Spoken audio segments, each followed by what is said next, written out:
СДСМ денес во Штип зборуваше за минимални плати и лошо асфалтирани улици.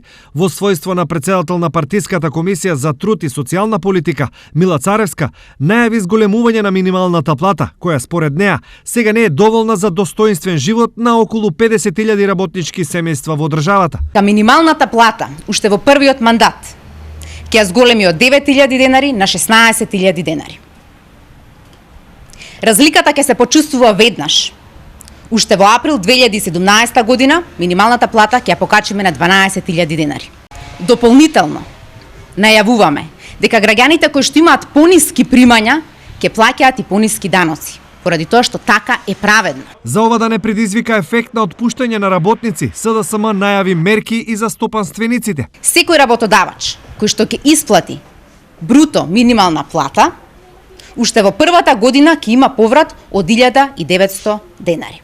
Ова Царевска го кажа на трибина организирана од страна на невладината Гласно, која ги застапува интересите на текстилните работнички. Значи, како здружение би го поздравиле тој закон, само доколку членот 2 од законот за минимална плата кој гласи исполнет нормиран учинок кој беше вклучен досега во исплатата на минималната плата биде отстранет со тоа да нема манипулација и да бидат исплаќани плати под минималната плата.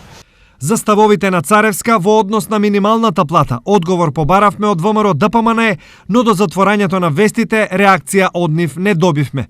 Освен за плата, СДСМ денес во Штип зборуваше и за улици. Според нив, улиците санирани од ВМРО ДПМН попуштиле после првиот дожд. По минатонеделните врнежи, дел од асфалтот на улицата Стенски фронт е целосно уништен. Ова улица беше реконструирана и пуштена во употреба пред точно една година и за истата беа потрошени 4,4 милиони народни пари. По бројните реакции од граѓани и во обид да го прикријат несовесното работење, локалните власти начело со Захариев испратија екипи со цел да го обноват асфалтот, трошејќи за тоа повторно народни пари.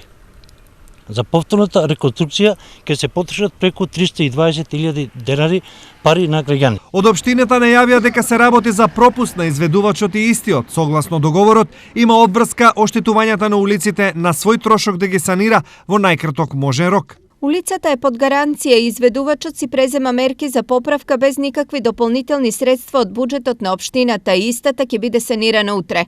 Ако чекаме СДСМ да направи некоја улица, исто како што направија во двата мандата од 2000-та до 2009-та, тогаш штипјани ќе газат кал уште многу децении. Над 110 асфалтирани улици за неполни 4 години е резултатот на градоначалникот и општината во овој мандат. Излезете и кажете колку улици направивте вие. Стои во реакцијата од општина Штип.